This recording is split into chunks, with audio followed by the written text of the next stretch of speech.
හරි. එහෙනම් ආයුබෝවන්. අලුත් අවුරුද්දක වැඩ පටන් ගන්න යන්නේ අපි 2028 වර්ෂයේ සඳහා මුල් ගලා තියන්න යන්නේ.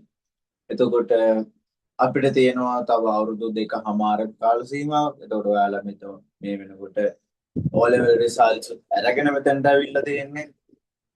එතකොට අපි ගත්තොත් සාපේක්ෂව අපි මාස 3ක වගේ කාල සීමාවක් ඉපස්සෙන් ඉන්නවා නේද?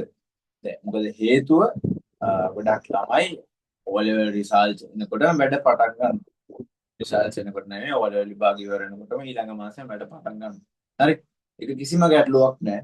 හරි. අපිට අපේ ගමන යන්න පුළුවන් බාධක ඔක්කොම එකින් එකට අඩු කරගෙන අපිට අපේ ගමන යන්න පුළුවන්. හරි ලේසි. හරි. නමුත් ක්‍රියාවලියක් තියෙනවා. ඒ ක්‍රියාවලිය හරියට අනුගමනය කරොත් තමයි ඔයාට ඔයාගේ ගමන යන්න පුළුවන්. හරි. එතකොට අපි තව අවුරුදු දෙකමාරක වගේ කාල සීමාවකින් කියන්නේ 2028 දෙසැම්බර් වගේ වෙනකොට අපි මේ වෙනකොට රිසල්ට්ස් බලනවා. හරි. එතකොට ඒ වෙනකොට ඔයාට ලැබෙන රිසල්ට් එක තීරණය වෙන්නේ ඔයා මේ අවුරුදු දෙකමාර කොහොමද ගෙවන්නේ, මොන විදියටද ඔයා මේක කළමනාකරණය කරගන්නේ කියන එක මත. හරිද? එතකොට දැන් ඔයා මෙතනට ඇවිල්ලා තියෙනවා වාණිජ්‍ය විෂය ධාරාව තෝරගෙන. වාණිජ්‍ය විෂය තුල ඔයා සබ්ජෙක්ට්ස් තුනක් කරන්න යනවා. එක සබ්ජෙක්ට් එකක් බිස්නස් ස්ටඩීස්. දැන් බිස්නස් ස්ටඩී ක්ලාස් එකට ඇවිල්ලා ඉන්නවා. accounting කරන්න පුළුවන්, economics කරන්න පුළුවන්, ආර්ථික විද්‍යාව, ඊට අමතරව තොරතුරු හා සංනිවේදන තාක්ෂණය ICT කරන්න පුළුවන්. හරි. එතකොට ඔන්න ඔය කියන විෂයන්ගෙන් කම්බිනේෂන් එකක් අපි තෝරා ගන්න ඕනේ. එතකොට අපිට තියෙනවා කම්බිනේෂන්ස් අපි අදගත්තොත් එහෙම අපි හරිම සරලව මුල සිට සියලු දේම කතා කරමු. හරි. එතකොට අපිට බිස්නස් ස්ටඩීස් ඉගෙන ගන්න පුළුවන් ඒකට. හරි. ඊට පස්සේ accounting ඉගෙන ගන්න පුළුවන්. accounting, economics ඉගෙන ගන්න පුළුවන්. අපි econ කියලා දාමු. හරි. ඊට පස්සේ ICT ඉගෙන ගන්න පුළුවන්. හරි. ඒතර මෙන්න මේ කියන විකල්ප හතරෙන් එක විකල්පයක් අයින් කරලා අපිට ඔප්ෂන්ස් තෝරා ගන්න පුළුවන්. ඊට අමතරව තියෙනවා තව business statistics කියලා තියෙනවා. ව්‍යාපාර සංඛ්‍යානය, statistics,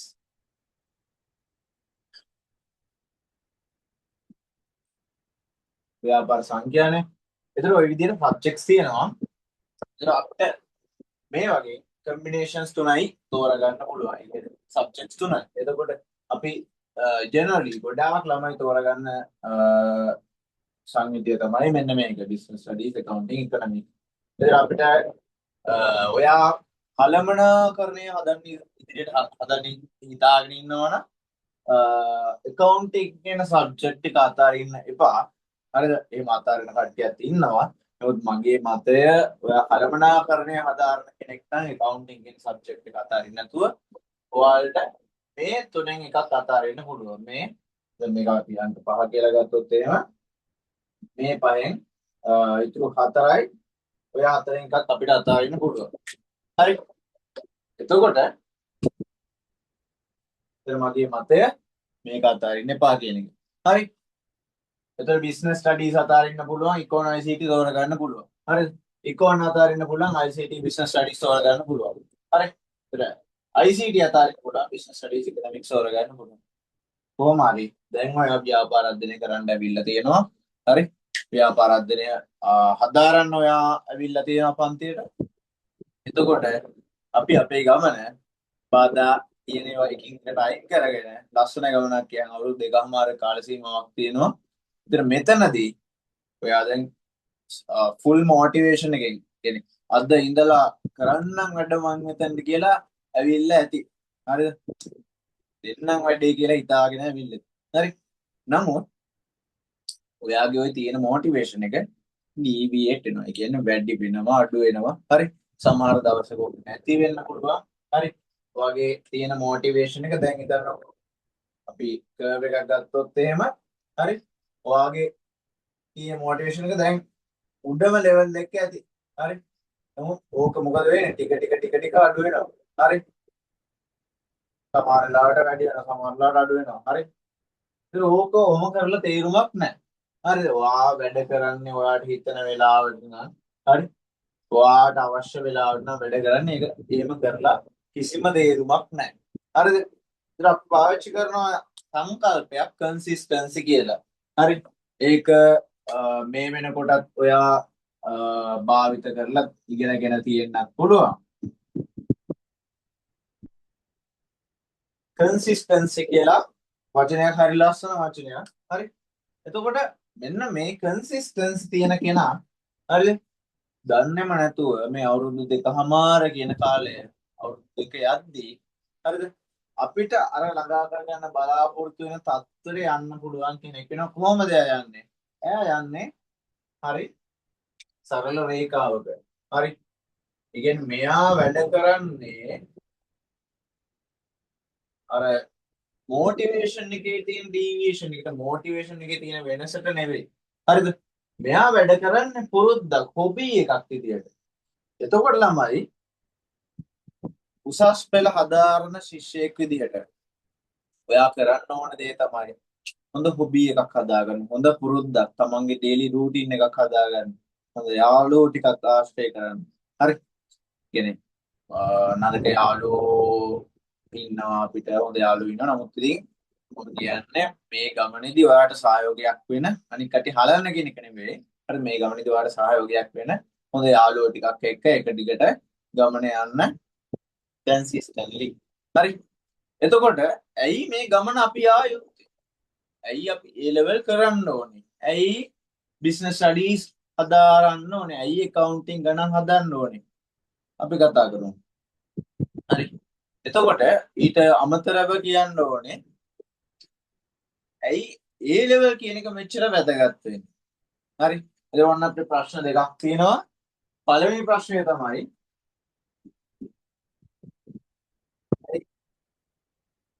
ඒ ලෙවල් කියන විභාගය මෙච්චර වැදගත් වෙන්නේ ඊළඟ ප්‍රශ්නය තමයි ඒ ලෙවල් කියන එක වැදගත් වෙන්නේ ඊළඟ ප්‍රශ්නය තමයි ඇයි මේ විභාගය කළ යුත්තේ ඇයි ඒ ලෙවල් කළ ඒ දෙවෙනි ප්‍රශ්නය හරි හරි ඒ ලෙවල් වල වැදගත්කම මම කියන්නම් ළමයි ඔයා මේ විෂය හදාරන පුද්ගලෙක් විදිහට අපි දැන් වාණිජ්‍ය විෂය ධාරාවක් දැන් ඉගෙන ගන්න යන්නේ. හරි. එතකොට ඔයා දන්නවා ඒ ලෙවල් කියන්නේ ලංකාවේ තියෙන කම්පිටිටිව්ම එක්සෑම්. ලංකාවේ තියෙන ලොකුම තරඟකාරී විභාගයක්. එතකොට මේ විභාගයට හරි ලංකාවේ තියෙන කම්පිටිටිව්ම එක්සෑම් කියන්නේ තරඟකාරීම විභාග වලින් එකක් කිව්වොත් අභිවාදයකින් දෝ අපිට පිළිගන්න පුළුවන්. හරිද? ඒතර වා මේ වෙනකොට සාමාන්‍ය පෙළ ආධාරලා වෙන්න තියෙනවා. සාමාන්‍ය පෙළට වඩා අමාරු විෂය නිර්දේශයක් තියෙන අමාරු විභාගයක්. හරිද? ඒතර ඒක නමේම තියෙනවානේ සාමාන්‍ය පෙළ මේක උසස් පෙළ. හරිද? එතකොට අපි මේ ව්‍යාපාර දිනේ හදාගන්න ඕනේ, ගිණුම්කරණය හදාගන්න ඕනේ, ආර්ථික විද්‍යාව හදාගන්න ඕනේ. ඒ ලෙවල් කරන්න ඕන හේතුව තමයි මේක ලොකු කම්පිටිටිව් එක්සෑම් එකක්. එතකොට මේ එක්සෑම් එකෙන් අපිට ගන්න පුළුවන් ගොඩක් ලොකු ඔපොර්චුනිටිස්. හරිද? පළවෙනි ඔපොර්චුනිටි එක තමයි ඔයාගේ කැපැසිටි එක මෙෂර් කරගන්න පුළුවන්. ඔයා කොච්චර ධාරිතාවයකින් යුතු පුද්ගලයෙක් කියලා මෙෂර් කරගන්න පුළුවන්. හරිද? ඔයාට කොච්චර ධාරිතාවයක් තියෙනවද? ඔයාට කොච්චර පොටෙන්ෂල් එකක් තියෙනවද? ඔයාට කොච්චර ගමනක් යන්න පුළුවන්ද කියලා ඔයාට ඔයාවම මැනගන්න පුළුවන් විභාගයක්. හරිද? මේක කවුරුත් ඔයාට කියන්නේ නැහැ. හැමෝම කියන්නේ අපේ එන් ගෝල් එක ඒ තුනක් අරගෙන කැම්පස් යන එක කියලා. නෑ. හරිද? සමහර ළමයි ඉන්නවා ඒ තුනක් අරගෙන කැම්පස් යන්න නැතුව වෙන දේවල් කරන කට්ටිය ඉන්නවා. හරි? කට්ටිය ඉන්නවා. හරිද? ඒක තමන්ගේ ආසාව. හරි? තමන්ට කොච්චර ධාරිතාවයක් තියෙනවද කියලා දැනගන්න පුළුවන් විභාගයක් තමයි A level කියලා කියන්නේ. ඔයා A level වලට A තුනක් දානවා කියලා කියන්නේ අනෙක් තියෙන ඔයාගේ තියෙන ඔබ්ස්ටකල්ස් ඔයාගේ තියෙන බාධාවන් හරිද? කිසිම ගැටලුවක් නැතුව ඔයාලට විසඳ ගන්න පුළුවන්. නමුත් එතනදී තියෙන්න ඕනේ මොකද්ද මේ කන්සිස්ටන්සි කියන එක තියෙන්න ඕනේ. හරි. එතනදී මේ කන්සිස්ටන්සි කියන සංකල්පය ඔයා පාවිච්චි කරන්න ඕනේ. හරි. එතකොට A level වල වැදගත්කම මොකද්ද? ඔයාගේ පොටෙන්ෂල් එක මැන ගන්න පුළුවන්. ඊළඟට මෙන්න මේ විභාගය තුලින් ලංකාවේ ඔයාට නොමිලේ විශ්වවිද්‍යාල අධ්‍යාපනය හදාරන්න තියෙන සුදුසුකම හම්බ වෙනවා. හරි.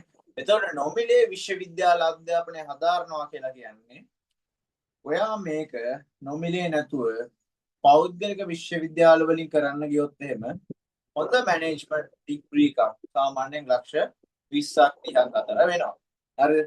ඒක සමහර යුනිවර්සිටිස් වල 15ට තියෙනවා 10ට තියෙනවා. ඒක ඉතින් යුනිවර්සිටි එකේ ස්ටෑන්ඩඩ් එක අනුව ප්‍රයිස් එක වැඩි වෙනවා. හරිද? එතකොට අපි ලංකාවේ ඉන්න ගොඩාක් ඉන්න මිනිස්සු ගොඩාක් කට්ටිය අඩු ආදායම්ලාභී මධ්‍යම පාන්තික සමහර ඉහළ ආදායම්ලාභී කට්ටියක් ඉන්නවා. හරිද?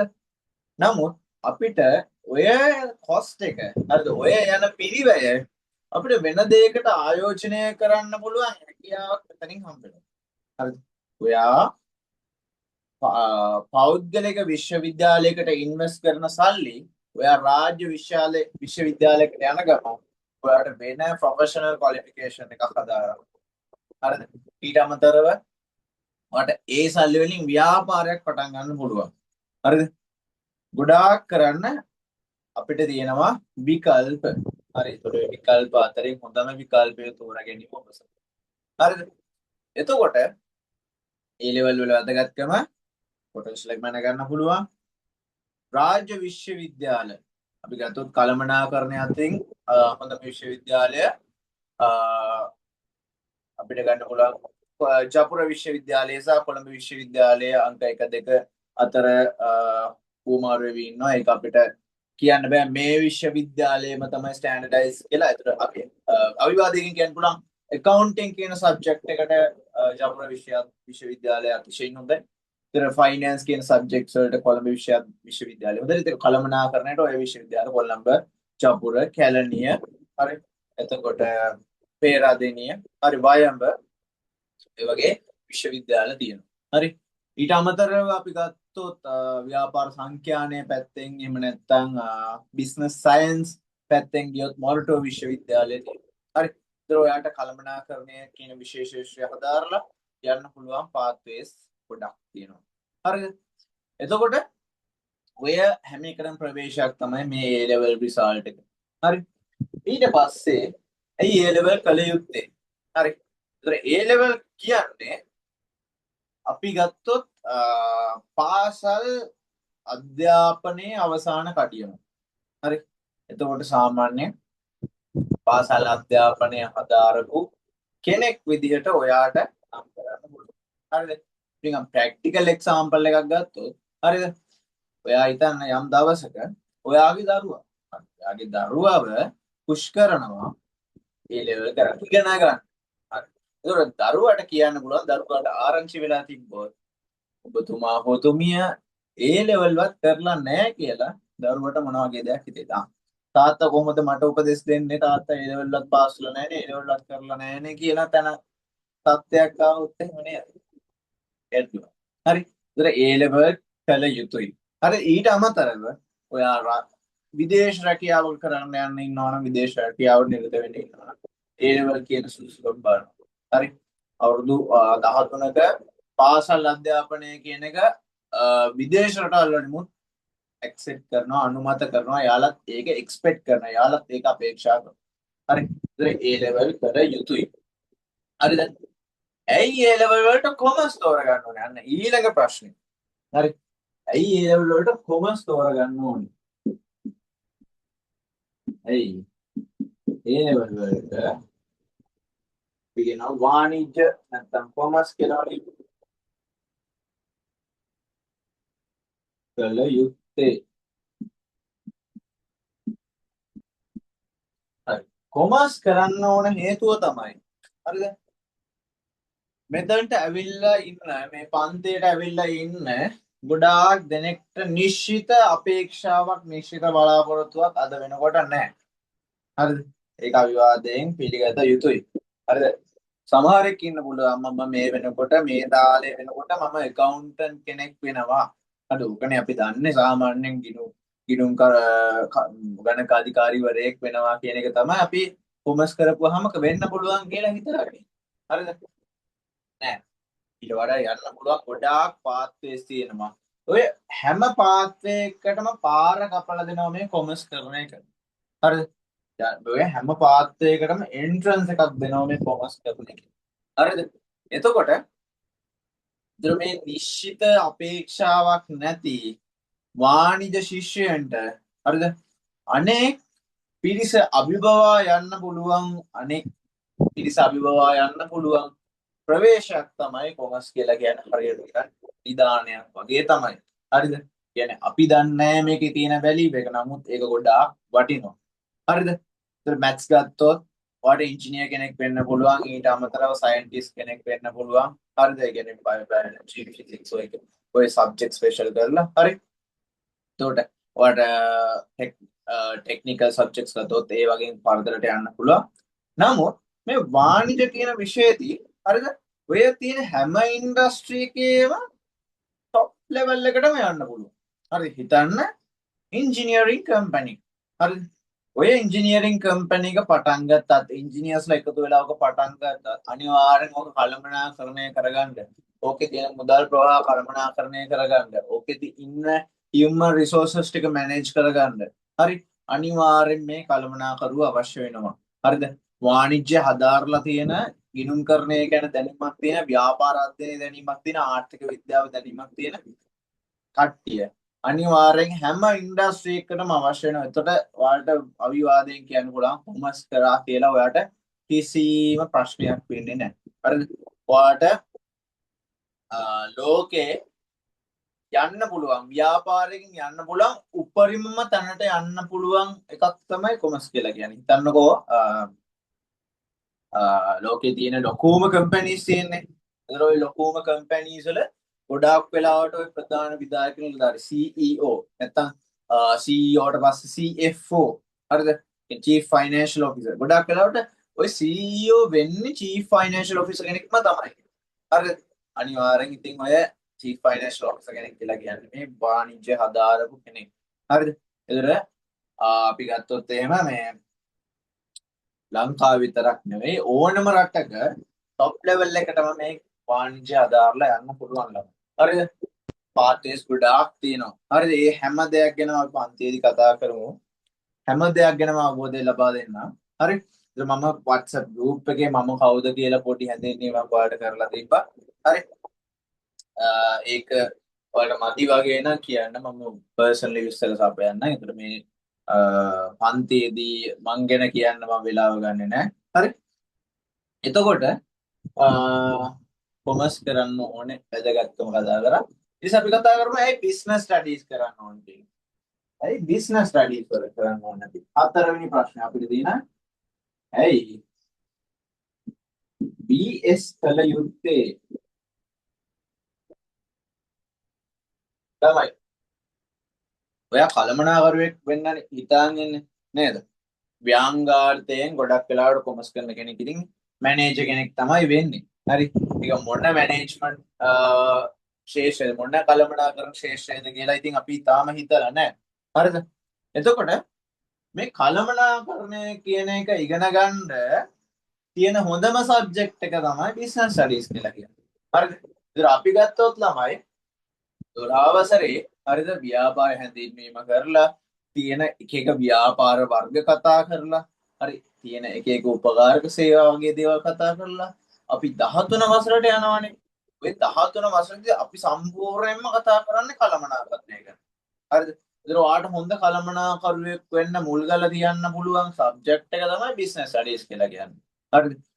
හැම කළමනාකරණ ශේෂ්ත්‍රයක් ගැනම කොහොමද අපි දේවල් කළමනාකරණය කරගන්නේ කියන එක ගැන අපි ඉගෙන ගන්නවා මුල සිට අගට. හරි? එතකොට හොඳ දැනීමක් ගන්න පුළුවන් බිස්නස් ස්ටඩීස් කියන සබ්ජෙක්ට් එකේ. හරිද? එතකොට ලෝකේ තියෙන ඕනම ඉන්ඩස්ට්‍රි එකකට වැදගත් වෙන සබ්ජෙක්ට් එකක් බිස්නස් ස්ටඩීස් කියලා කියන්නේ. මොකද අපි දැන් හැම දෙයක්ම කරන්නේ යම් ඉපීමක් කරන්නනේ. ඒතර ඔය ඉපීම කරන මුදල් කියන කාර්ය වාණිජ්‍ය කියන කාර්ය එළියට එද්දී ව්‍යාපාර කියන එක නිකම්ම එළියට එනවා. හරි. එතකොට අපි මෙතනදී ඉගෙන ගන්නවා ව්‍යාපාර ගැන. හරි ළමයි. හරි. මොක තමයි ඉතින් අපේ කතාව. හරි. ඊට අමතරව මට කියන්න ඕනේ. හරි. මේ A level කියන එක ඔයා A level කියන එක නිකන් අර සීනි බෝල level එකකින් හිතන්න එපා. හරි.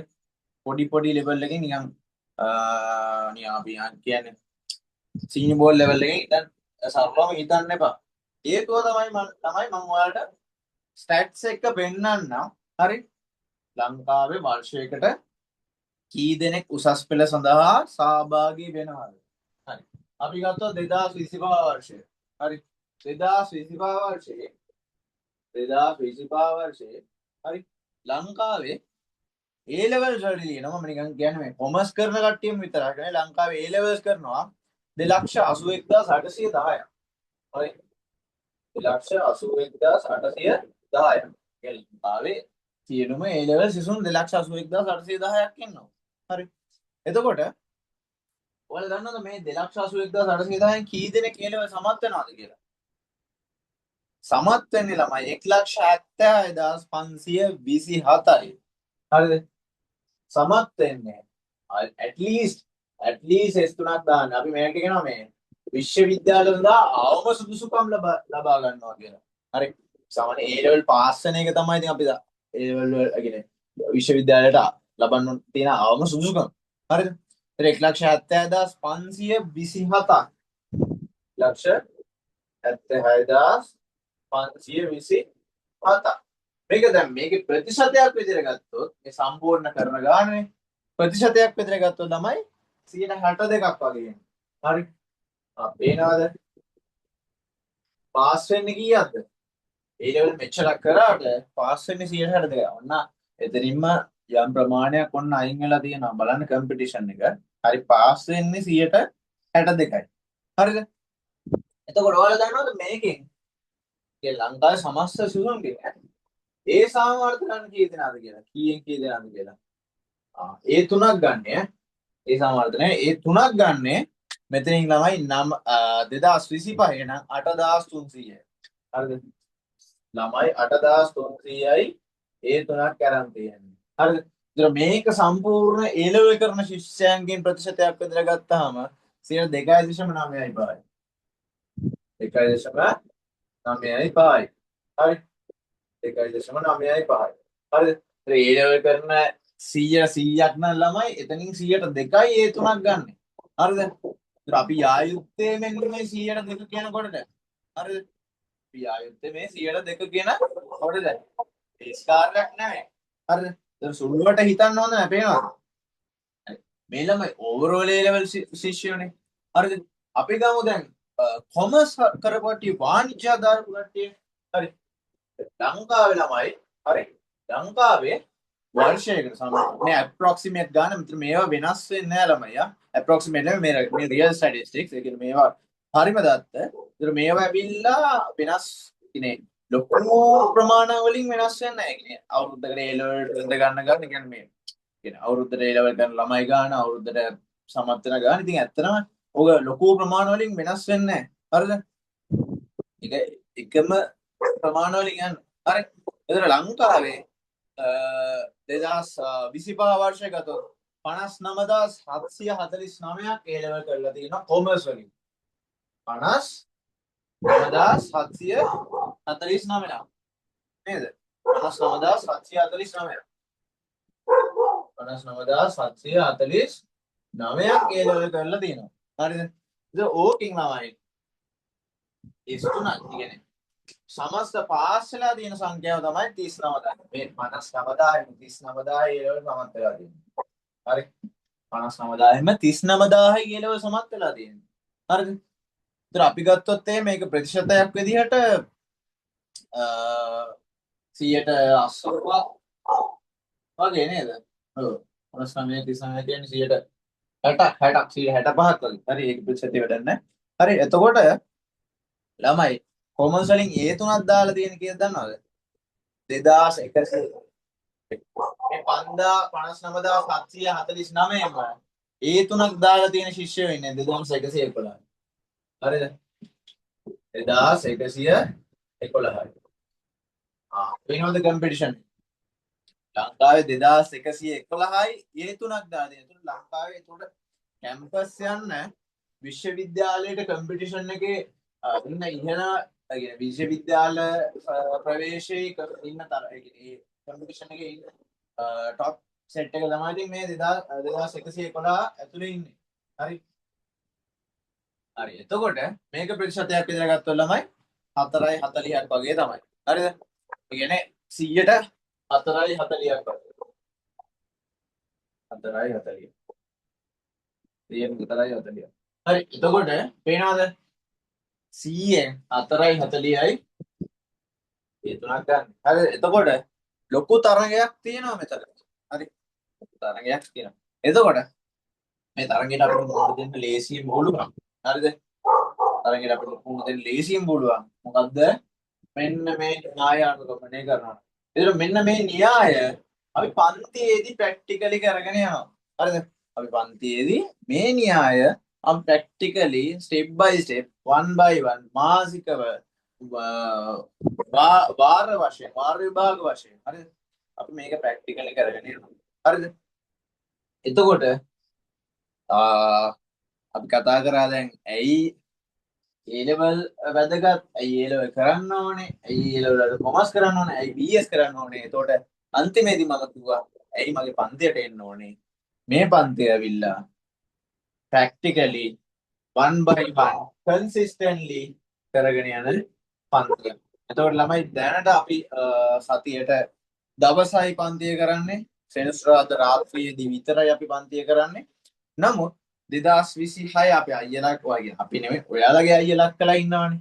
2026 අයියලා අක්කලාගේ විභාගය වරුණාම අපි සතියේ පන්ති දෙකක් කරනවා. හරි. සතියේ පන්ති දෙකයි. ඒතර විෂය නිර්දේශය අපිට ලේසියෙන් ආවරණය කරගන්න පුළුවන්. හරිද? එතකොට හැම පාඩමකින්ම පාඩමක් ඉවරෙද්දී අපි ඒකේ තියෙන පාස් පේපර් questions කතා කරනවා. හරිද? ඊට අමතරව අපි වෙනම essay questions හිස්තැම් පුරවන එක දැන් ළමයි අපි පේපර් ස්ට්‍රක්චර් එක දැන් තව ටිකක් කතා කරනවා. ඔය පේපර් ස්ට්‍රක්චර් එක කතා කරද්දී තියෙන මේ පේපර් එකේ අපේ MCQ පේපර් එකේ තියෙනවා හිස්තැම් පුරවන්න කියලා කොටසක්. ඔය හිස්තැම් පුරවන කොටස තමයි හරිම අමාරු කොටස. හරි. ඒකට කොහොමද ලේසියෙන් මුහුණ දෙන්නේ කියලා පන්තියේදී සරලව කතා කරගෙන යනවා. හරිද ළමයි? එතකොට ඔන්න ඕක තමයි කතන්දරේ. හරි. දැන් අපි යන් අපේ තියෙන පාඩම් ටික කතා කරන්න. හරි. කියන්නේ අපිට තියෙන ළමයි පාඩම් 18ක් ඉගෙන ගන්න. හරිද?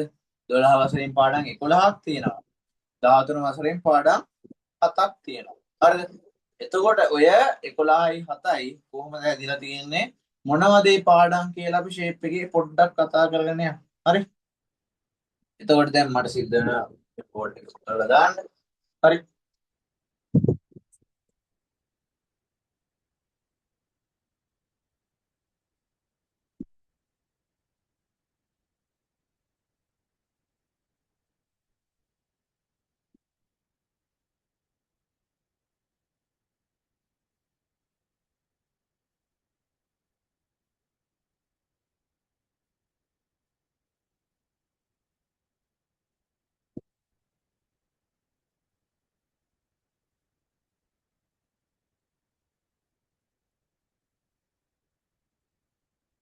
හරි. මුලින්ම අපි කතා කරනවා 12 වසර. හරි. 12 වසර 12 වසරේ පමණයි මම කිව්වා පාඩම් කීයක් තියෙනවද? පාඩම් තියෙනවා 11ක්. හරි. පළවෙනි පාඩම. අපි පාඩමේ නම් ටිකයි. හරි. කෙටියෙන් අපි දාගෙන යමු. පළවෙනි පාඩමේ නම ව්‍යාපාර පදනම සහ ව්‍යාපාර පරිසරය. ව්‍යාපාර පරිසරය. මේක තමයි අපේ මෙන්න මේ සිලබස් එකේම අත්තිවාරම. දැන් අපි ගයක් හදන්න නම් අත්තිවාරමක් දාන්න බෑ, ෆවුන්ඩේෂන් එකක් දාන්න බෑ නේද? ගෙදර හදන්න ෆවුන්ඩේෂන් එක නැතුව හදන්න බෑ. ඒ වගේම තමයි මේ පාඩම නැතුව අපිට මේ විෂය නිර්දේශනයම ඉස්සරහට කරගෙන යන්න බෑ. හරිද? එතන මේ පාඩම හරියටම ඉගෙන ගන්න ඕනේ, ලස්සනට ඉගෙන ගන්න ඕනේ. ඒ වගේම වැඩිපුරම කාලච්ඡේද ප්‍රමාණයක් ආවරණය වෙන්නේ මුළු සිලබස් එකකින්ම මේ පාඩමට. හරිද? එතන මේක අපි හොඳ බර ලැබීමක් තියලා මේ පාඩම කරලා ඉවර කරනවා. හරි? ලස්සනට ඉගෙන ගන්නවා. අත්තිවාරම් ෆවුන්ඩේෂන් එක ලස්සනට දාලා ගෙදර කොට ගන්න හදනවා. හරි? එතකොට දෙවෙනි පාඩම ව්‍යාපාර සමාජ වගකීම්.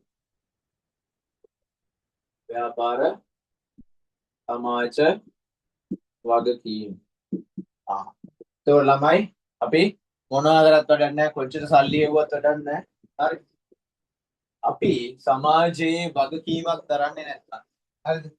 ඒක අපිට විතරක් නෙවෙයි ව්‍යාපාර වලටත් පොදුයි. ඒතර අපි කතා කරනවා කොහොමද මේ ව්‍යාපාර සමාජ වගකීම් කියන කොටස ඉදු කරන්නේ. තව කොටසක් තියෙනවා ව්‍යාපාර ආචාර ධර්ම කියලා. හරිද? එතකොට ඔක්කොම ලියන්න යන්නේ නැහැ. දිග වැඩි නිසා ව්‍යාපාර සමාජ වගකීම් සහ ආචාර ධර්ම තමයි පාඩම වෙනවා. හරි. ඊට අමතරව කතා කරනවා අපි තිරසර සංවර්ධනය කියලා සංකල්පයක් මෙතනදී සස්ටේනබල් ඩෙවලොප්මන්ට් කියලා කියනවා. වලට මතක ඇති ඔයාලා විද්‍යාව පොතේ පොඩ්ඩක් ඕක කතා කරා තිරසර සංවර්ධනය. හරි. එතකොට එතනදී කතා වුණේ පාරිසරික තිරසර ආරක්ෂණය කියන කතන්දරේ විතරයි ඔයාලගේ O level සයන්ස් පොතේ. නමුත් අපි තිරසර සංවර්ධනය පුළුල්ල කතා කරමු. හරි. ඊට පස්සේ රජය සහ ව්‍යාපාර. තුන්වෙනි පාඩම රජය සහ ව්‍යාපාර. අපි දන්නවා රජය මොන වගේ කාර්යයක්ද ඉටු කරන්නේ මේ අපේ රට වැටෙන්න දෙන්නේ නැතුව තියාගන්න. ඒ වගේම ව්‍යාපාර මොන වගේ රෝල් එකක්ද කරන්නේ අපේ රට ස්ථාවරව තියාගන්න. හරි. එතකොට මේ රජය සහ ව්‍යාපාර අතර කොහොමද මොන වගේ සම්බන්ධතාවයක් තියෙන්නේ කියලා අපි කතා කරමු. හරිද?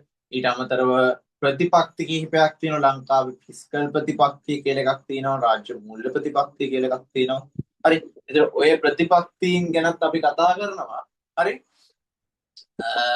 ඒවවිල්ලා ඔයාලට නිකන් අර නිවුස් බලද්දී නිතරම අහන්න ලැබෙන දේවල්. හරිද? ඒතර ඔයාලා ළමයි මේ බිස්නස් ස්ටඩීස් ඉගෙන ගන්න එකේ තව තියෙන ඇඩ්වාන්ටේජ් එකක් තමයි ළමයි ඔය සමාජයට බැස්සාම, පාරට බැස්සාම, ඊට බැස්සාම හොඳ දැනුවත් පුද්ගලයෙක් විදිහට සමාජයේ ඉන්න පුළුවන්. පොඩි හොඳ පර්සනැලිටි එකක් හදාගෙන. මොකද ඔයා දන්නවා මොනවද සොසයිටි එකේ වෙන අප්ඩේට්ස් කියලා. ඒ කියන්නේ නිවුස් ආවත් ඒක ඔයාලට තේරුම් ගන්න පුළුවන්. හරිද? ඒ වෙන කෙනෙක් ඇහුවාම ඔයාලට තේරුම් කරලා දෙන්න පුළුවන්. හරිද?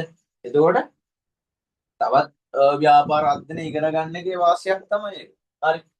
ඊට පස්සේ අපි කතා කරනවා ව්‍යාපාර සංවිධාන. ඊළඟ මාතෘකාව ළමයි ව්‍යාපාර සංවිධාන. ව්‍යාපාර සංවිධාන කියන ළමයි අපි කතා කරනවා ලංකාවේ සහ ලෝකයේ තියෙන සියලුම වර්ගයේ ව්‍යාපාර සංවිධාන, බිස්නස් මොඩල් මොන බිස්නස්ද තියෙන්නේ. හරි.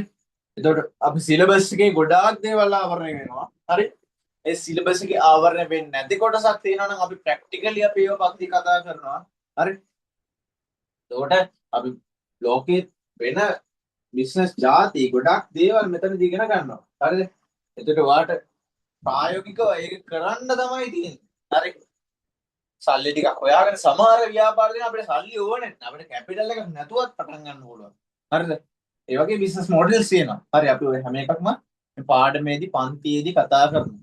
හරිද? ඊට පස්සේ අපි කතා කරන ලස්සන මාතෘකාවක්. හරි.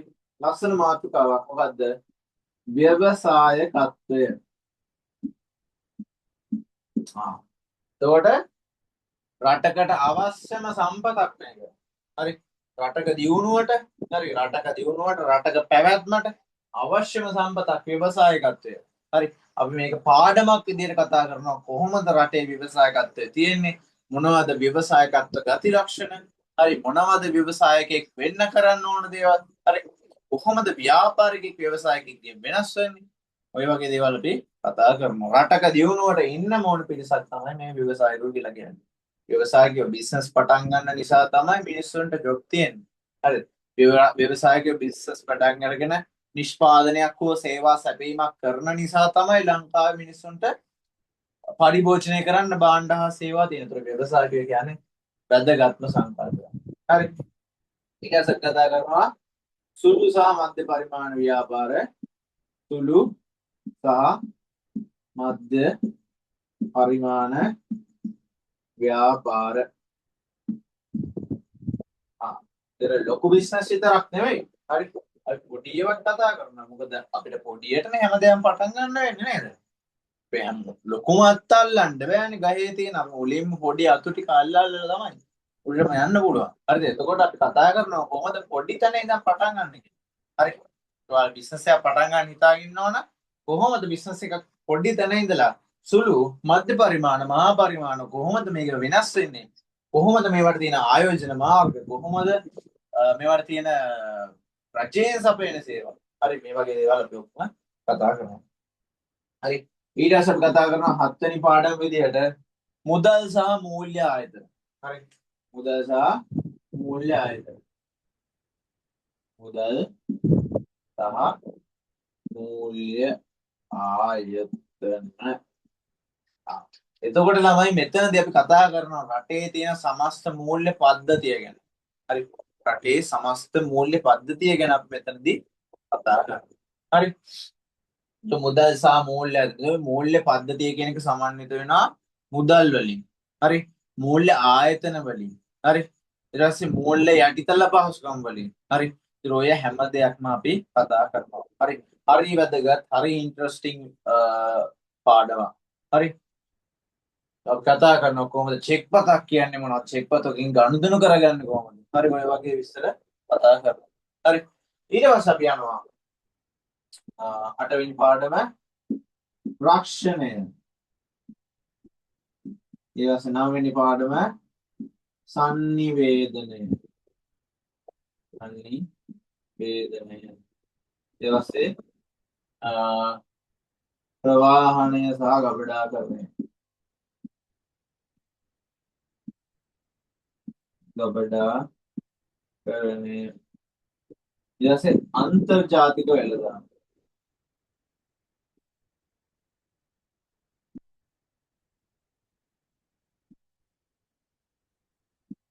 ට්‍රේඩ් සහ ඉන්ටර්නැෂනල් ට්‍රේඩ්. ළමයි මෙන්න මේව ඇවිල්ලා අපේ රටේ තියෙන අපි කියන එකට නම උපකාරක සේවා කියලා. උපකාරක සේවා නැත්නම් අපි ඒකට කියනවා ව්‍යාපාර සහාය සේවා කියලා. බිස්නස් වලට සපෝට් සර්විසස්. හරිද? රක්ෂණය. අපිට රක්ෂණය වැදගත්. හරිද? ඉන්ෂුරන්ස් කියන එක හරි වැදගත් දෙයක්. මොකද අපිට තියෙන අවදානම් ආවරණය කරන්න රක්ෂණ ආයතන රක්ෂණ නැතුව බෑ. හරි. සංනිවේදනය. හරි. අපි කොහොමද සංනිවේදනය කරන්නේ? මොනවද තියෙන සංනිවේදන මාර්ග? මොනවද ඵලදායී සංනිවේදනය කියන්නේ? හරිද? ඒතර ඵලදායී සංනිවේදනය කතා කරන්න ඕන දෙයක්. හරිද? දැන් උදාහරණයක් විතර ගත්තොත් ළමයි මම පණ දාගෙන උගන්වනවා. හරි. මම ආන්සි වෙලා උගන්වනවා. හරි. එතකොට අනිවාර්යෙන් මම දැනගන්න ඕනේ මට හම්බෙන්න ඕනේ ෆීඩ්බැක් එකක් ඔයාලගෙන් සර් මට ඒක තේරුණා. එහෙම නැත්නම් තේරුනේ නැහැ. හරි. එතකොට එහෙම ෆීඩ්බැක් එකක් හම්බුනොත් තමයි එහෙම ප්‍රතිපෝෂණයක් හම්බුනොත් තමයි මම දන්නේ මගේ sannivedanaya ඵලදායී කියලා. හරිද? එතකොට අපි දෙගොල්ලෝ අතර ඔයා සහ මම කියන්නේ ශිෂ්‍යයා සහ ගුරුවරයා අතර හොඳ sannivedanaya ඵලදායී sannivedanayak තියෙන්න ඕනේ. හරි අපි කතා කරමු ඔය sannivedanaya තියෙන බාධාවන් sannivedanayට තියෙන බැරියර්ස් මොනවද කියලා කතා කරනවා. හරි. ඒතර ඔය බැරියර්ස් අයින් කරලා අපි හොඳ sannivedanayak වෙන්නේ කොහොමද කියලා ඉගෙන ගන්න ඕනේ. හරිද? එතකොට හොඳට මතක තියාගන්න ඕන දෙයක් තමයි අපි මේ පන්ති කරගද්දී අපිට පන්ති කරගෙන යද්දී අපි දෙගොල්ලෝ අතර ඔයා සහ මම අතර හොඳ ඵලදායී sannivedanayak තියෙනවා. එතකොට ඔයා මගෙන් ප්‍රශ්න අහන්න ඕනේ. හරි මම ඕන වෙලාවක බැඳිලා ඉන්නවා මට උත්තර දෙන්න. හරි. එතකොට මම ඔයාට හොඳට උගන්වන්න ඕනේ. හරි. එතකොට ඔයා ඒක තේරුම් ගත්තද නැද්ද කියලා මම දැනගන්නත් ඕනේ. එතකොට තමයි ඵලදායී sannivedanayak වෙන්නේ. හරිද? ඊට පස්සේ අන්තර්ජාතික වෙළඳාම් යන ඊට කලින් ප්‍රවාහනය හා ගබඩාකරණය තියෙනවා. අපි කතා කරන ලංකාවේ තියෙන ට්‍රාන්ස්පෝර්ටේෂන් සිස්ටම් මොනවාද තියෙන ප්‍රවාහන උපාංග ප්‍රවාහන මූලිකාංග ගබඩාකරණය ලංකාවේ තියෙන ගබඩාකරන ක්‍රම මොනවද? හරි. ඒ අන්තර්ජාතික වෙළඳාම ගැන කතා කරන ලංකාවේ ආනයන වෙළඳාම අපනයන වෙළඳාම ඊට අමතරව තව දේවල් කීපයක් තියෙනවා අන්තරාල වෙළඳාම ඊට පස්සේ ප්‍රතිඅපනයනෙ ඔන්න ඔය වගේ දේවල් කීපයක් තියෙනවා අපි කතා කරනවා ඒවා හරි ලස්සන තැන් හරි හරි ආසයි තැන් ඉගෙන ගන්න හරි ඒතර අන්තර්ජාතික වෙළඳ සංවිධාන ඒතර ඔය World Health sorry World Bank එක International Monetary Fund එක හරි ඒතර ලංකාවේ දැන් IMF කියන එක famous topic එකක් නේ ඒතර ඔය අන්තර්ජාතික මූල්‍ය ආයතනය කියන්නේ International Monetary අන්තර්ජාතික මූල්‍ය අරමුදල කියන සංගමය ගැන අපි කතා කරනවා පන්තියේදී. හරි. ඊට පස්සේ අපි එනවා 13 වසරට. හරි. grade 13 13 වසරේ අපි කතා කරනවා මං කිව්වා ළමයි. පන්තිය පටන් ගත්තෙම කිව්වා අපි කළමනාකරණය සියල්ල කතා කරන්නේ කොහෙද? 13 වසරේදී. කළමනාකරණය කියන එක ගැන අපි හොඳටම කතා කරන්නේ කොහෙද? 13 වසරේදී. හරි. එතකොට මුලින්ම දැන් අපි ගෙදර මේ හැදුවේ මේ කියන්නේ අත්තිවාරම දැම්ම මුලින්ම හරිද ඊට පස්සේ ගෙදර බිත්ති කොට නගාගෙන ගිහිල්ලා අපරාධ කරලා ඔන්න ගෙදර පල්ලෙහා තට්ටුව හරි දැන් උඩ තට්ටුවක් ගහන්න ඕන හරි තට්ටු දෙකට ගහන්න යන්නේ ගෙදර හරි තට්ටු දෙකට ගහන්න යන්නේ හරි දැන් පල්ලෙහා තට්ටුව හරි දැන් උඩ තට්ටුව තමයි ප්‍රශ්නේ හරි උඩ තට්ටුව ගහන්න මුලින්ම ස්ලැබ් එක දාන්න ඕනේ ළමයි ආයේ ස්ලැබ් එක වගේ තමයි මේ 12 වෙනි පාඩම මොකක්ද අපි 12 වෙනි පාඩම 12 වෙනි පාඩම කළමනාකරණය හැඳින්වීම 12 වෙනි පාඩම කළමනාකරණය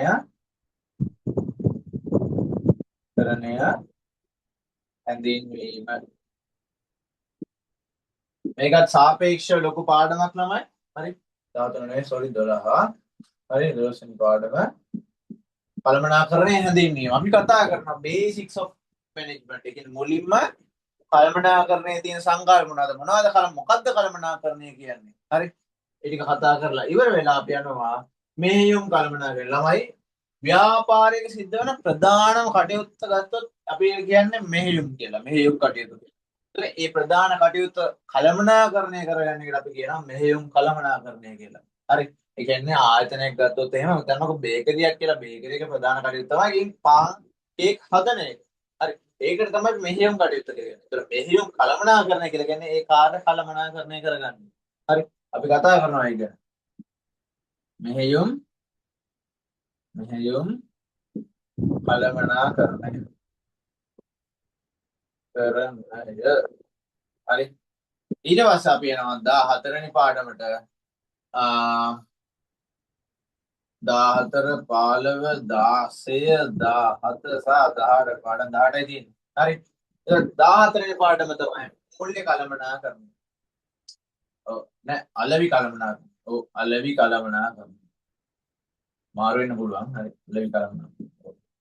අලෙවි කළමනාකරණය අපි කතා කරනවා අලෙවි කළමනාකරණය අපි කියනවා ඒකට මාකටිං මැනේජ්මන්ට් කියලා හරි මාකටිං මැනේජ්මන්ට් හරි ඊට පස්සේ අපි යනවා මූල්‍ය කළමනාකරණය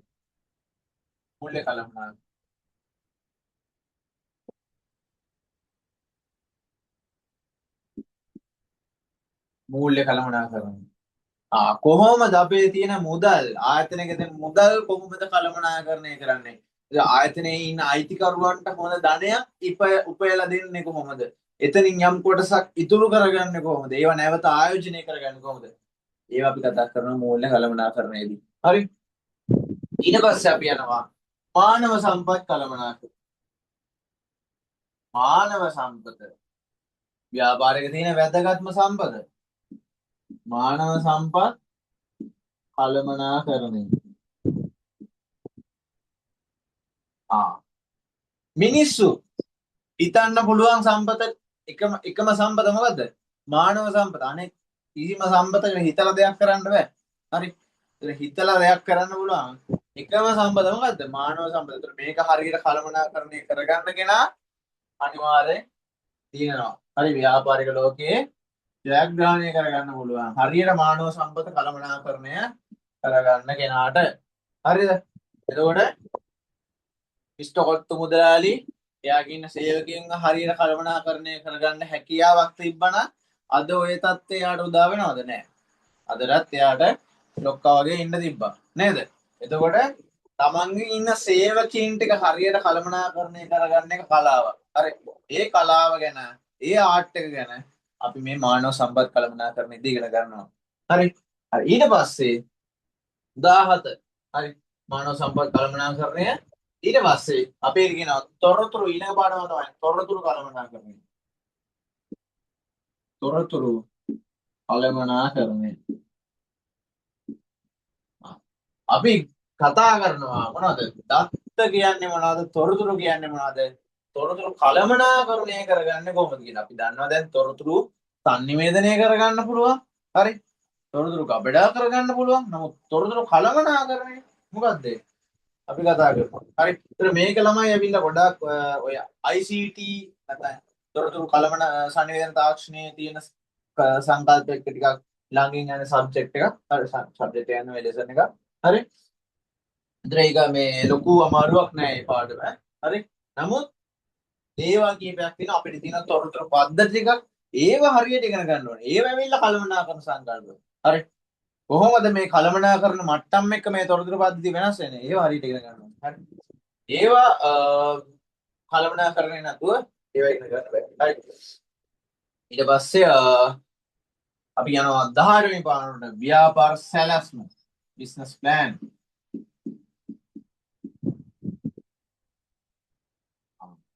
කොහොමද මේ සියල්ලම සංක්ෂිප්ත කරලා හරිද මෙන්න මේ හැම එකක්ම කතා කරලා බිස්නස් ප්ලෑන් එකක් අඳින්නේ බිස්නස් ප්ලෑන් එකක් ලියන්නේ කොහොමද බිස්නස් ප්ලෑන් එක හදන්නේ කියලා අපි ඉගෙන ගන්නවා. හරිද? එතකොට බිස්නස් ස්ටඩීස් කියන්නේ එකම සබ්ජෙක්ට් එකක් නෑ පේනවනේ පැකේජ් එක. හරි. එතකොට ෆවුන්ඩේෂන් එකේ ඉඳලා බිස්නස් එක පටන් ගන්න තැන හැම දෙයක් ගැනම අපි ඉගෙන ගන්නවා. එතකොට ඔයාට තියෙන්නේ ඒක එක්සිකියුට් කරන්න විතරයි. ඒක ප්‍රායෝගිකව පාවිච්චි කරන්න විතරයි. හරි. එතකොට මගේ තියෙන අත්දැකීම් එක්ක මම ඉගෙනගෙන තියෙන දේවල් එක්ක මම ඔයාලට මගේ තියෙන එක්ස්පීරියන්සස් ඔක්කොම දෙනවා. හරි. ඒතර ඔයාලට මම කියන්නේ ගොඩාක් දේවල් try කරලා තිනවා ගොඩාක් තැන්වල අසාර්ථක වෙලා තිනවා. ඒ වගේ අත්දැකීමුත් තියෙනවා. ඒතර ඔය අසාර්ථකත්වයේ අත්දැකීම් සාර්ථකත්වයේ අත්දැකීම් සියල්ලම ඔයාලට දෙනවා මේ පන්තිය තුල. හරි. එතකොට බැඳිලා ඉන්න අපිත් එක්ක ජය ගන්න ජීවිතේ. හරි. බිස්නස් එකක් පටන් ගන්න නැත්නම් ජොබ් එකක් කරන්න. හරි. එතකොට ඔයා එන්ට්‍රි ලෙවල් එකේ ජොබ් එකක් කරන්න ඔයා ඒ ලෙවල් පාස් වෙනකම් මම ඉන්ටර්න්ෂිප් එකක් මගේ අඳුරන කම්පැනිස් තියෙන සපෝට් එකක් දෙන්නම්. කියන ඉන්ටර්න්ෂිප් එකට ෆේස් කරන්න කොහොමද ඉන්ටර්විව් එකට මොන දෙන්න කොහොමද ඒ ඔක්කොම මම ඔයාලට පර්සනලි සපෝට් කරන්න ප්‍රැක්ටිස් කරන විදිය. හරි. ඒතකොට ඒ කිසිම ප්‍රශ්නයක් නැහැ. අර අපේ පන්තියට ආවොත් එහෙම කිසිම ප්‍රශ්නයක් ඔයාගේ අනාගතය ගැන තියාගන්න එපා. ඔයාලට තියෙන්නේ එකම දේ විනයානුකූලව කියන්නේ කන්සිස්ටන්ට්ලි වැඩේ කරගෙන යන්න මම කිව්වා. මේක ඇවිල්ලා අපි කරන්න මේක අපේ ජීවිතේ විඳින්නනේ ඒ ලෙවල් පාස් වෙන්නේ අපි ජීවිතේ සාර්ථක කරගන්න. ඒක දැන් මේක සාර්ථක වෙන්න කියලා අපි ජීවිතේ සෆර් කරලා තේරුවක් නැහැනේ. ඒක හැම දෙයක්ම බැලන්ස් කරගෙන කරන්න ඕන. ස්පෝර්ට් එකක් කරනවා නම් ස්පෝර්ට් එක බැලන්ස් කරන්න ඕන. හරි. ඒක හැමදේම බැලන්ස් කරගෙන කරන විදිය කියලා දෙන්නම්. නමුත් ඔයා විනයානුකූල වෙන්න ඕනේ. හැම එකම ලිමිට් එකක් තියාගන්න ඕනේ. එන්ජොයි කරන්න යද්දි ඒක ලිමිට් එකක් තියෙනවා. හරි. ඒක තමයි අපිට කතා කරන්න තියෙන පාඩම. හරි. අපි යනවා ඊළඟට කතා කරන්න. අපි පේපර් ස්ට්‍රක්චර් එක හැදෙන විදිය. කොහොමද මේ පේපර් එක බිස්නස් ස්ටඩීස් පේපර් එක හැදෙන්නේ කියලා කතා කරන්න යනවා. හරි. ඒක ළමයි ඔන්න අපේ තියෙන සබ්ජෙක්ට්ස් ටික දැන් මම කළා සබ්ජෙක්ට්ස් නෙවෙයි ලෙසන්ස් ටික මම දැන් මකලා දානවා. අපි තියෙන පාඩම් ටික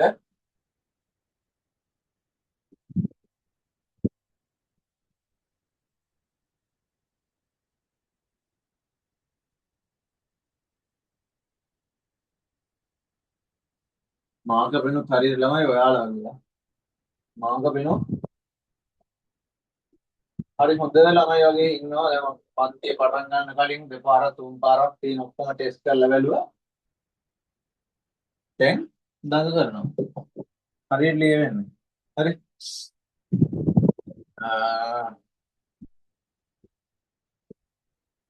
යම් පේපර් ස්ට්‍රක්චර් එක කතා කරන්නේ. එතකොට ළමයි අපි මේ ව්‍යාපාර අධ්‍යයනයේදී ඔයාලට හම් වෙනවා පේපර්ස් දෙකක්. හරිද?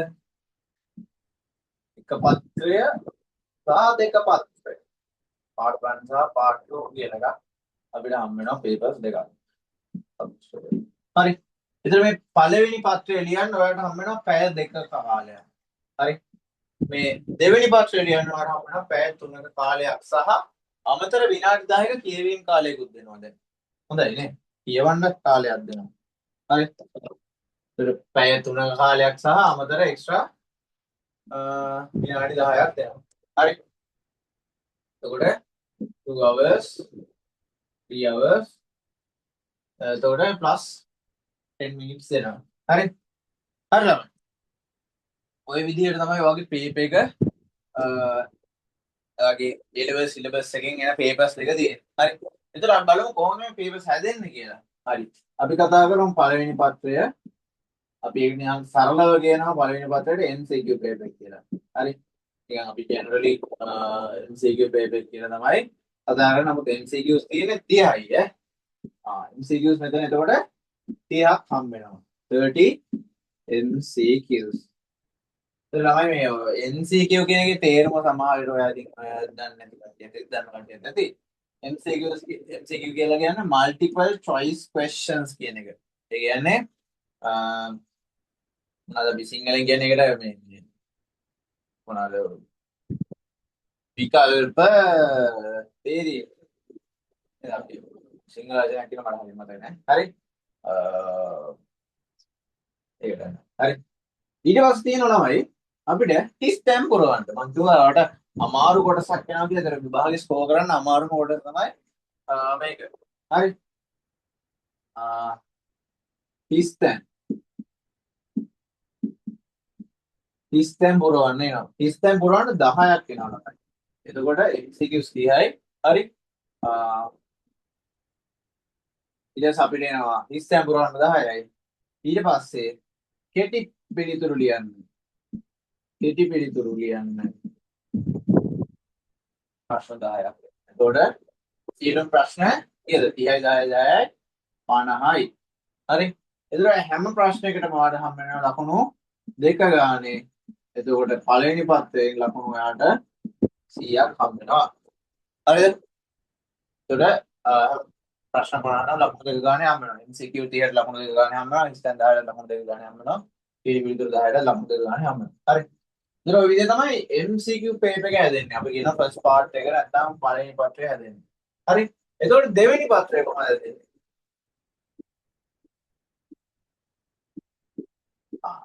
දෙක පත්‍රය කියන එක ළමයි. හරිද? දැන් මේකෙත් මේ පිළිවෙලක් තියෙනවා. MCQ සාමාන්‍යයෙන් 1 ඉඳලා 30 වෙනකල් එද්දි පිළිවෙලට පළවෙනි පාඩමේ ඉඳන් 18 වෙනි පාඩම දක්වා ආවරණය වෙවි එනවා. හරිද? ඊට පස්සේ ආයි හිස්තන් 10ක් සාමාන්‍යයෙන් ඔය පාඩම් 18න් වගේ එනවා. හරි. පිළිතුරු 10ක් පාඩම් 18න් වගේ එනවා. ඒක සාමාන්‍යයෙන් එන පිළිවෙලක් තියෙනවා. හරි. කතා කරමු ඔය පිළිවෙල වල පන්තිදී පේපර්ස් කරද්දී. හරි. එතකොට ළමයි මේ දෙක පත්‍රයේ තියෙනවා කොටස් දෙකක්. හරිද? එක කොටස සහ දෙක කොටස කියලා. එක කොටස සහ දෙක කොටස නැත්තම් රෝමන් නම්බර්ස් වලින් තියෙන්නේ. හරි දෙක කොටස කියලා අපි දාගමු. හරි. එක කොටස සහ දෙක කොටස. හරි. මේකේ තමයි වණ හම් වෙනවා. එක කොටස ඒ කියන්නේ දෙවෙනි පත්‍රයේ එක කොටස ඒවට හම් වෙන ප්‍රශ්න 4ක්. හරිද ළමයි? එතකොට මේක හම් වෙන්න ඔයාලට මෙන්න මේ ප්‍රශ්න 4 හම් වෙන්නේ 12 වසරේ පාඩම් වලින්. හරි. 12 වසරෙන් තමයි මේ පළවෙනි ප්‍රශ්න 4 හැදෙන්නේ. හරි. ඊට පස්සේ අපි බලමු කොහොමද මේවා කම්බිනේෂන්ස් හදන ස්ට්‍රක්චර්ස් තියෙන අපි හරියට පාඩම් ටික සිලබස් ටික කවර් කරගෙන මේ ස්ට්‍රක්චර්ස් ඉගෙනගෙන ඉස්සරහට ප්‍රීවියස් කරමු. හරි. ඊට පස්සේ 6 7 8. එතකොට දෙක කොටසෙමුත් ඔයාලට ප්‍රශ්න 8ක් එනවා. එතකොට ළමයි මේ ප්‍රශ්න 4 හැදෙන්නේ ඔයාලට 13 වසරේ. හරි. grade 13 වලින් තමයි මේ ප්‍රශ්න 4 හැදෙන්නේ. හරි. ඉතින් මෙතන එක එක combinations තියෙනවා. හරි. එතකොට ළමයි ඔය විදිහට තමයි ඔයාගේ පේපර් එක හැදෙන්නේ. එතකොට ළමයි මේවට ලකුණු හම්බෙනවා හැම ප්‍රශ්නයකටම ලකුණු 20 ගානේ. හරි. හැම ප්‍රශ්නයකටම ලකුණු 20 ගානේ හම්බෙනවා. හරි. එතන මේ හැම ප්‍රශ්නයක්ම අපි කරන්න ඕනද නෑ? හරි. අපි කරන්න ඕනේ ප්‍රශ්න 5යි. එක්කෝ 12 වශයෙන් ප්‍රශ්න 3ක් තෝරගෙන අපිට 13 වශයෙන් ප්‍රශ්න 2ක් තෝරගන්න පුළුවන්. එක්කෝ අපිට 13 වශයෙන් ප්‍රශ්න 3ක් තෝරගෙන 12 වශයෙන් 2ක් තෝරගන්න පුළුවන්. හරිද? ඉතින් ඒක ඔයාගේ හැකියාව ඔයා වැඩ කරලා තියෙන එකම තීරණය වෙනවා 12 වශයෙන් වැඩිපුර ප්‍රශ්න කරනවාද 13 වශයෙන් වැඩිපුර ප්‍රශ්න කරනවාද කියලා. එතකොට සියලුම ප්‍රශ්න 5යි ඔයා කරන්න ඕනේ. එතකොට අපි දන්නවා එක ප්‍රශ්නයකට ලකුණු 20 ගානේ හම්බ වෙනවා. එතකොට 5 වරක් 20 ඔයාලා ලකුණු 100ක් ගන්න පුළුවන්. හරි.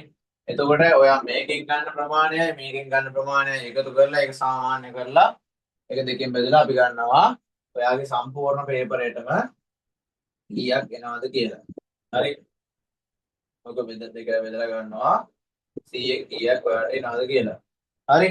එතකොට අපි ඉතින් මේක යන්න ඕනේ 90න් උඩවත් ගන්න යන්න ඕනේ මගේ පන්තියට එන ළමයෙක්. හරිද? එතකොට ගොඩක් වෙලාවට බිස්නස් ස්ටඩීස් වලට එකක් ගන්නවා කියන ළමයි හොඳ කැපැසිටි එකක් තියෙන කෙනෙක් ඈ. Tamanට ඕන පැත්තකට ගිහිල්ලා සර්වයිව් වෙන්න පුළුවන් කැපැසිටි එකක් තියෙන ශිෂ්‍යයෙක් විදිහට අපිට ගන්න පුළුවන් බිස්නස් ස්ටඩීස්. මොකද මේ සබ්ජෙක්ට් එක ලියන්න තියෙන විෂයක්, ධාරණය කරගන්න තියෙන විෂයක්, නිර්වචන කතා කරගන්න තියෙන විෂයක්. ඊට අමතරව ප්‍රායෝගික විෂයක්. හරිද? තමයි මේක ඇවිල්ලා ඔයා පන්තියට ඇවිල්ලා ආගෙන හිටියත් හරිද? පන්තියට ඇවිල්ලා අහගෙන හිටියත් ඔයාලට නිර්මාණශීලී චින්තනයක් තියෙනවා නම් ඔයාලට මතක ශක්තියක් තියෙනවා නම් ඔයා ප්‍රායෝගිකව බිස්නස් දිහා බලනවා නම් ඔයාලට පන්තියට ඇවිල්ලා ඉඳගෙන අහගෙන හිටියත් පාස් වෙන්න පුළුවන්. හරිද? පාස් වෙන්න පුළුවන්. නමුත් ඊට එහා ගිහිල්ලා ඔයාට